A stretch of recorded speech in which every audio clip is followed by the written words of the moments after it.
නමෝ තස්ස භගවතු අරහතෝ සම්මා සම්බුද්දස්ස නමෝ තස්ස භගවතු අරහතෝ සම්මා සම්බුද්දස්ස නමෝ තස්ස භගවතු අරහතෝ සම්මා සම්බුද්දස්ස. හොඳයි වාසනාවන්ත කාරුණික සත්පුරුෂ පින්වතුනි, ඉතින් වෙසක් පෝය නිමිති කරගෙන පිළිවෙලින් පවත්වාගෙන ලැබූ අභිධර්ම සම්භාෂණය වැඩසටහනේ පෙරේදා දිනේ ඊයේ දිනේ අපි දේශනා දෙකක් සිද්ධ කළා. ඉතින් පොයට වෙසක් පොයට සිල් සමාදන් වෙලා බොහෝ කුසල ධර්මයන් රැස් කරගෙන ඊයේ දේශනාව හොඳට ශ්‍රවණය කරන්නට ඇති, බලන්නට ඇති, කියවන්නට ඇති. කාට හරි අවශ්‍ය නම් ඒ දේශනා දෙකේ PDF ගෙන්න ගන්නට පුළුවන්. අවශ්‍ය කෙනෙකුට පණිවිඩයක් දාන්න. එතකොට පහසුවෙන් ඔක ඒ PDF එක ගත්තොත් පාඩම හොඳට කරන්න පුළුවන්. නැත්නම් ලියලියා ඉන්න ගියොත් එහෙම ටිකක් කාලය ගත වෙන නිසා. ඉතින් අද දවසේදී අපිට තියෙන්නේ ආරම්භන කාණ්ඩය. මම ඊයේදී මතක් කරා, ඊයේ දිනේ මතක් කරා. අද ප්‍රශ්න ටිකක් හදලා තියෙනවා. මේ ප්‍රශ්න ටිකට උත්තර හොයන්න ඕන. ඉතින් අද ප්‍රශ්න ටික ඉදිරිපත් කරනවා. අද ගොඩාක් ලොකු දේශනාවක් අපි කරන්නේ නැහැ. කෙටි දේශනාවක් කරන්නේ.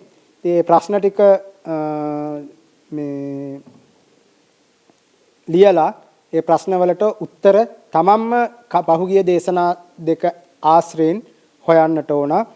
ඉතින් අපි බලමු අද දිනට දේශනාවට අපි සකසාගත්ත ප්‍රශ්න ටික කොහොමද කියලා. පසුගිය දේශනාවේ අපි ප්‍රශ්න ටිකක් හදලා තියෙනවා. ටිකක් කලබලේ හැදුවේ පොඩි පොඩි අකුරු වල දෝෂ තියෙන්න පුළුවන්. හරි. පළවෙනි ප්‍රශ්නේ තමයි අරමුණ යනු කුමක්ද හොයලා බලන්න. අපි කලින් කිව්වා පොත්පත් කියවන්න, පොත්පත්වල තියෙන අරමුණුත් එකතු කරගන්න, පොත්පත් බලලා මේ වගේ තැන් වලට කරුණු එකතු කරගන්න, ඒක කිසි ප්‍රශ්නයක් නැහැ. ඉතින් අරමුණ මොකද්ද කිව්වහම අරමුණු මොනවද කියන එක හොයන්න ඕන, තමන්ම ලියන්න ඕන. ඊට පස්සේ තියෙනවා මේක මේ කාමාවචර ධර්ම එකක්. ඔන්න මම ප්‍රශ්න ටික හොඳට කියනවා. කාමාවචර ධර්ම එකක්. එහෙමත් නැත්නම් එක අරමුණක්. එක අරමුණක් අරමුණු කළ හැකි විපාක සිත්. විපාක සිත් කොපමණද? මේකට තමයි මෙතනට තමයි උත්තරේ ලියන්න ඕන. කීයක් තියනවද? එක අරමුණක්, එක ධර්මයක්. ධර්මයක් කියන්නේ පරමාර්ථ ධර්මයක්. එක අරමුණක් අරමුණු කරන්න පුළුවන් විපාක සිත්. කාමාවචර ධර්ම 3ක් නැත්නම් එක අරමුණක් අරමුණු කළ හැකි විපාක සිත් කොපමණද? උත්තරේ මෙතනට එන්න ඕන. කාමාවචර ධර්ම 7ක් අරමුණු 5ක්. මේ කාමාවචර ධර්ම 7ක් අරමුණු 5ක් අරමුණු කළ හැකි සිත් කොපමණද? උත්තරේ ලියන්න ඕන. තමන්ම දේශනාව අනුසාරයෙන් ලියන්න ඕන. ඊළඟට කාමාවචර ධර්ම 7ක් අරමුණු 5ක් අරමුණු කළ හැකි විපාක සිත් කීයක් තියනවද? මේක ඇතුලේ විපාක සිත් කීයක් තියනවද? කාමාවචර ධර්ම 7ක් අරමුණු 5ක් අරමුණු කළ හැකි ක්‍රියාසිත කොපමණද කියන ප්‍රශ්න ටිකට උත්තර හොයන්න ඕන. ඒක තමයි පළවෙනි උත්තර හොයන්න ඕන. ප්‍රශ්න 6ක් තියෙනවා. මොනවද? මෙන්න මේ ප්‍රශ්න ටික. කාට හරි මේකේ මේ PDF එක අවශ්‍ය නම් අපි කලින් දාලා තියෙන නම්බර් එකට WhatsApp එකෙන් පණිවිඩයක් දාන්න ලැබෙන්න සලස්වන්න පුළුවන්. ඊළඟ ප්‍රශ්න ටික තමයි 2. කාමාවචර ධර්ම පමණක් අරමුණු කරන සිත් කොපමණද? කාමාවචර ධර්ම පමණක් අරමුණු කරන විපාක සිත් කොපමණද? කාමාවචර ධර්ම පමණක් අරමුණු කරන ක්‍රියාසිත කොපමණද? ඒක තමයි ප්‍රශ්න ටික. අද මම ප්‍රශ්න ටික විතරයි දේශනාව කරන්නේ. මේ ටික බලලා ඒ ටික ලියාගෙන එන්න. අපි ඊළඟ දේශනාවේදී මේ ප්‍රශ්නවලට උත්තර ටික හරිද කියලා බලන්න හොයාගමු. ඊළඟට මහග්ගත ධර්ම පමණක් අරමුණු කරන සිත් කොපමණද? මහාග්ගත ධර්ම පමණක් අරමුණු කරන කුසල සිත් කොපමණද? මහාග්ගත ධර්ම පමණක් අරමුණු කරන ක්‍රියාසිත කොපමණද? මහාග්ගත ධර්මයන්ට අරමුණු වන මහාග්ගත අරමුණු මොනවාද? මහාග්ගත ධර්ම පමණක් අරමුණු කරන සිත්වලට අරමුණු නොවන ආරම්මන ධර්මයෝ මොනවාද කියලා ප්‍රශ්න 5කට උත්තර හොයන්න ඕන. ඊළඟට ලෝකෝත්තර ධර්ම පමණක් අරමුණු කරන සිත් කොපමණද? ලෝකෝත්තර ධර්ම පමණක් අරමුණු කරන කුසල සිත් කොපමණද? ලෝකෝත්තර ධර්ම පමණක් අරමුණු කරන විපාක සිත් කොපමණද? ලෝකෝත්තර ධර්මය අරමුණු වන ලෝකෝත්තර ධර්මය කුමක්ද? ලෝකෝත්තර ධර්මයේ පමණක් අරමුණු කරන සිත්වලට අරමුණු නොවන ධර්මයෝ කවරහුද? ආරම්මන ධර්මයෝ කවරහුද? ඒ ප්‍රශ්න 5ටත් උත්තර හොයන්න ඕන. ඊළඟට ප්‍රඥාප්ති ධර්ම පමණක් අරමුණු කරන සිත් කොපමණද?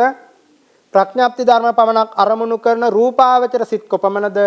ප්‍රඥාප්ති ධර්ම පමණක් අරමුණු කරන අරූපාවචර සිත් කොපමණද? ප්‍රඥාප්ති ධර්ම පමණක් අරමුණු කරන කුසල සිත් කොපමණද? ප්‍රඥාප්ති ධර්ම පමණක් අරමුණු කරන ක්‍රියාසිත කොපමණද? ප්‍රඥාප්ති ධර්ම පමණක් අරමුණු කරන විපාක සිත් කොපමණද කියලා හොයන්නට ඕනි.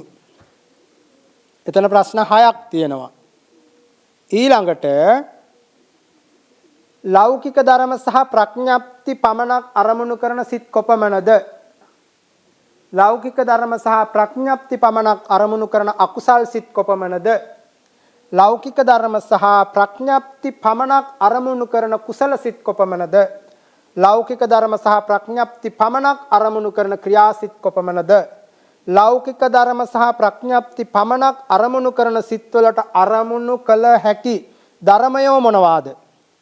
ලෞකික ධර්ම සහ ප්‍රඥාප්ති පමණක් අරමුණු කරන සිත්වලට අරමුණු නොවන ධර්මයෝ මොනවාද කියන මේ ප්‍රශ්න වලට 6ටත් උත්තර ලියන්න ඕන. ඊළඟට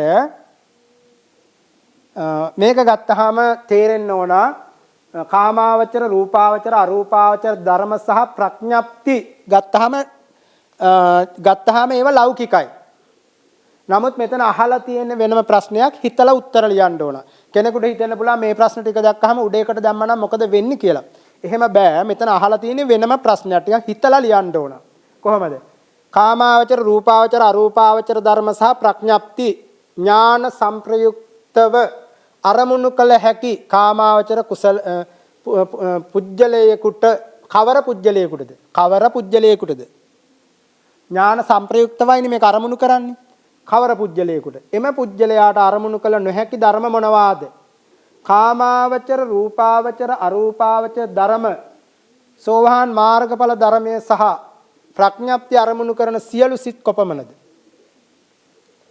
කාමාවචර රූපාවචර අරූපාවචර ධර්ම සෝවාන් මාර්ගඵල සහ ප්‍රඥාප්ති පොඩ්ඩින්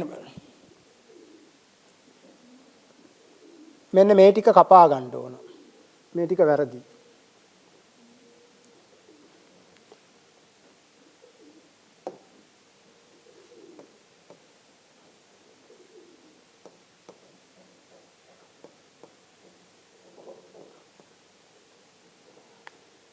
මේ ටික නෑ.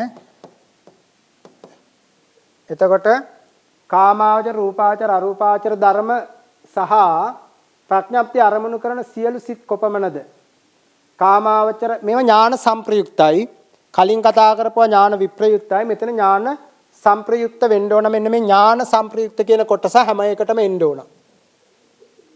ප්‍රඥාප්ති කියන තැනට ඥාන සංප්‍රයුක්ත කියන කොටස එන්න ඕන. ඒකේ පොඩ්ඩක් ප්‍රශ්න ටිකේ පොඩි අඩුපාඩුවක් තියෙනවා. මේ කලබලෙ වැඩි නිසා හදනකොට මේ දවස්වල ටිකක් අවිවේකී. ඒ නිසා තමයි මෙහිමුනේ.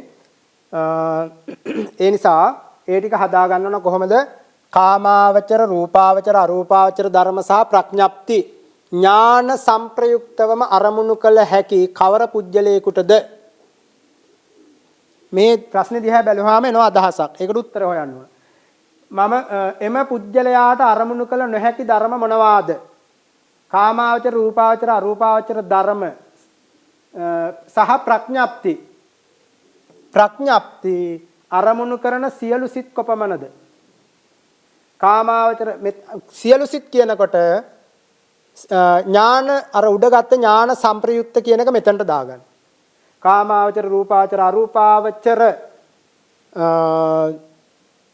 ධර්ම සහ ප්‍රඥාප්ති අරමුණු කරන ඥාන සංප්‍රයුක්ත කුසල සිත් කොපමණද? කාමාවචර රූපාවචර අරූපාවචර ධර්ම සහ ප්‍රඥාප්ති අරමුණු කරන කාමාවචර කුසල සිත් අයත්තන භූමිය මොකද්ද? කාමාවචර රූපාවචර අරූපාවචර ධර්ම සහ ප්‍රඥාප්ති අරමුණු කරන ක්‍රියාසිත කොපමණද කියලා මේ ප්‍රශ්න ටිකට උත්තර හදන්නට ඕනි. ඒ වගේම ඊළඟට කාමාවචර රූපාවචර අරූපාවචර ධර්ම ඒකට එකතු වෙනවා සෝවහන් මාර්ගඵල ධර්ම සහ ප්‍රඥාප්ති අරමුණු කළ හැකි කවර පුජ්‍යලයකටද? ඒ පුජ්‍යලයාට අරමුණු කළ නොහැකි ධර්ම මොනවාද? කාමාවචර රූපාවචර අරූපාවචර ධර්ම සෝවහන් මාර්ගඵල සහ ධර්ම සහ ප්‍රඥාප්ති අරමුණු කරන සියලු සිත් කොපමණද? කාමාවචර රූපාවචර අරූපාවචර ධර්ම සෝවහන් මාර්ගඵල ධර්ම සහ ප්‍රඥාප්ති අරමුණු කරන කුසල සිත් කොපමණද? කාමාවචර රූපාවචර අරූපාවචර ධර්ම සෝවාන් මාර්ගඵල ධර්ම ප්‍රඥාප්ති අරමුණු කරන කුසල සිත් අයත් භූමි මොනවාද? කාමාවචර රූපාවචර අරූපාවචර ධර්ම සෝවාන් මාර්ගඵල සහ ප්‍රඥාප්ති අරමුණු කරන ක්‍රියාසිත කොපමණද කියලා එක කොටසක් තියෙනවා. මේක PDF එක ගෙන ගත්තා නම් පහසුවෙන් කරන්න පුළුවන් ලියනවට වඩා. අවශ්‍ය කෙනෙක් මතක් කරගන්න. ඒ විදිහටම කාමාවචර රූපාවචර අරූපාවචර ධර්ම සෝවහන් සකදාගාමි මාර්ගඵල ධර්ම සහ ප්‍රඥාප්ති අරමුණු කළ හැකි කවර පුජ්‍යලයකටද? එම පුජ්‍යලයාට අරමුණු කළ නොහැකි ධර්ම මොනවාද? කාමාවචර රූපාවචර අරූපාවචර ධර්ම මාර්ගඵල මාර්ග සෝවහන් සකදාගාමි මාර්ගඵල සහ ප්‍රඥාප්ති අරමුණු කරන සියලු සිත් කොපමණද?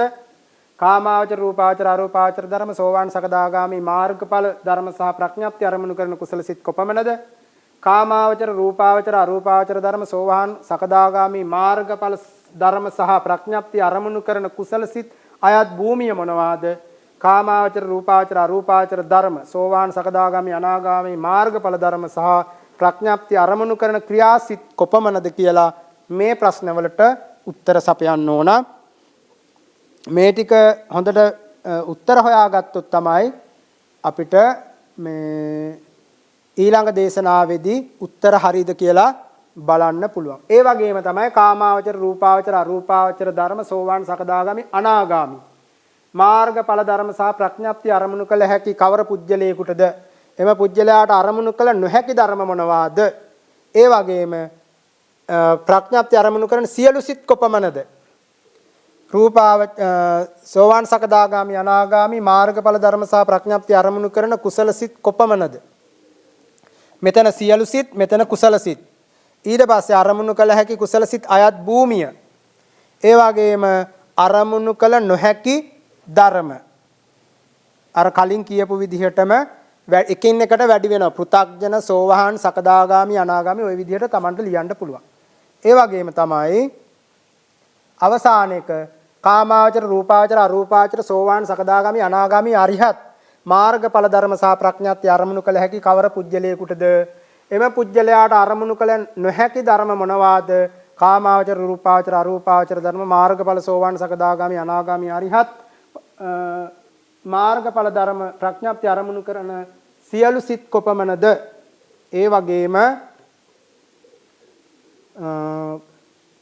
කාමාවචර, රූපාවචර, අරූපාවචර ධර්ම සෝවාන්, සකදාගාමි, අනාගාමි, අරිහත් මාර්ගඵල ධර්ම සහ ප්‍රඥාප්ති අරමුණු කරන කුසල සිත් කොපමණද? කාමාවචර, රූපාවචර, අරූපාවචර ධර්ම සෝවාන්, සකදාගාමි, අනාගාමි, අරිහත් මාර්ගඵල ධර්ම සහ ප්‍රඥාප්ති අරමුණු කරන කුසල සිත් අයත් භූමිය මොනවාද? කාමාවචර රූපාවචර අරූපාවචර ධර්ම සෝවාන් සකදාගාමි අනාගාමි අරිහත් මාර්ගඵල ධර්ම සහ ප්‍රඥාප්ති අරමුණු කරන ක්‍රියාසිත කොපමණද මේ ටික තමයි ප්‍රශ්න ටික මේ ප්‍රශ්න ටිකට උත්තර හොයන්නයි තියෙන්නේ උත්තර මේ ප්‍රශ්න ටිකට උත්තර හොයනකොට ඔබට ආරම්භන කාණ්ඩය හොඳට පාඩම් වේවි මනාකොට දරා ගන්නට හැකියාව තියෙවි දැන් අපි මේ වෙනකොට වේදනා හේතු කෘත්‍ය ద్వාර ආරම්මන කියන පහක් අවසන් කරා. දැන් තියෙන්නේ වස්තු සංග්‍රහය විතරයි.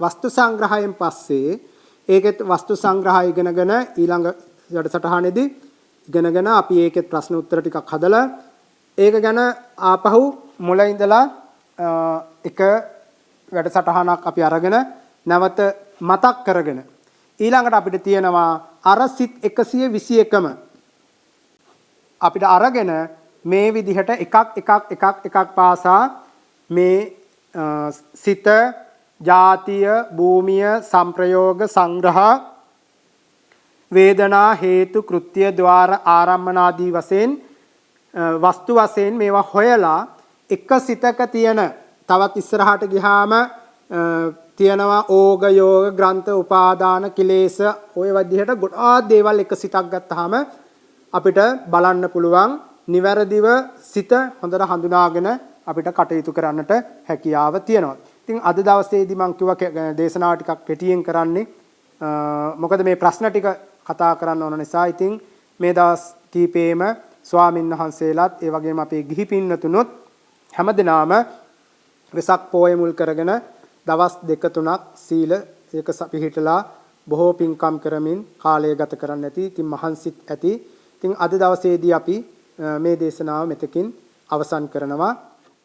හොඳයි හැමෝම දවස් කීපයක් පුරාවටම සීලයක පිළිහිටලා ධර්ම ශ්‍රවණය කරමින් සමාධිය දියුණු කරමින් විපස්සනා ඥාන දියුණු කරමින් කාලය ගත කරන්න ඇති. අද හවස් වරුව වෙනකොට ගොඩක් අය සිල් සමාදන් සීලය පවාරණය කරලා නැවතත් Tamanගේ ප්‍රකෘති ජීවිතවලට පත්වන. ඉතින් මේ කාල පරිච්ඡේදය තුළ ස්වාමින් වහන්සේලා අපේ දායක පින්වත් හැමදෙනාමත් බොහෝ පින්කම් සිද්ධ කරන්නට යෙදුණා. කුසල ඥාන සම්ප්‍රයුක්ත කුසල් සිත් උපදවා ගන්නට යෙදුණා.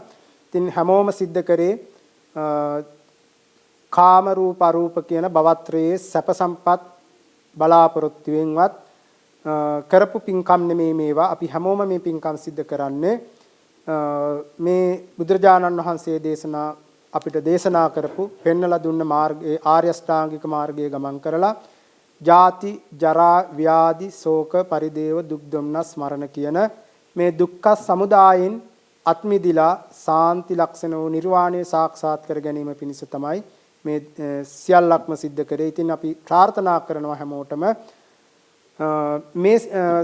මේ ජීවිතය පුරාවටම මේ සිද්ධ කරගත්ත කුසලය අපි හැමදෙනාටම බුදුපසේ බුදුමහරහතන් වහන්සේලා අවබෝධ කොට වදාළ චතුරාර්ය සත්‍ය ධර්මයන් අවබෝධ කරගෙන ඉක්මන් භවයකදීම ප්‍රාර්ථනීය බෝධියකින් නිවනින් සැනසෙන්න මේ කුසලියෝ ඒකාන්තයෙන්ම හේතුපනිශ්‍රය වේවා කියලා පින් අනුමෝදන් කරන ගමන් අපි නමින් මිය පරලොව ගියා වූ සියලු ඥාතීන්ටත් අපවත් වී වදාළ ආචාර්ය උපාධ්‍යයන් වහන්සේලා ඇතුළු සියලුම සංඝ පීතෘන් වහන්සේලාටත් සියලු දෙවියන්ටත් මහා සංඝ රත්නයටත් කල්යාණ මිත්‍රයන් වහන්සේලාටත් දෙමව්පියන්ටත් සහෝදර ඥාති හිතර්සී හැම දෙනාටමත් අපිට නිරන්තරයෙන්ම සිව්පසෙන් උපස්ථාන කරන කල්යාණ මිත්‍ර දායක කාරක දූදරු හැම දෙනාටමත් හිතවත් මැදහත් අහිතවත් සියලුම දෙනාටත් විශේෂයෙන්ම අපේ තිරේ පිටිපසේ ඉඳගෙන මේ සේවාවන් සිදු කරන තරුණ අපේ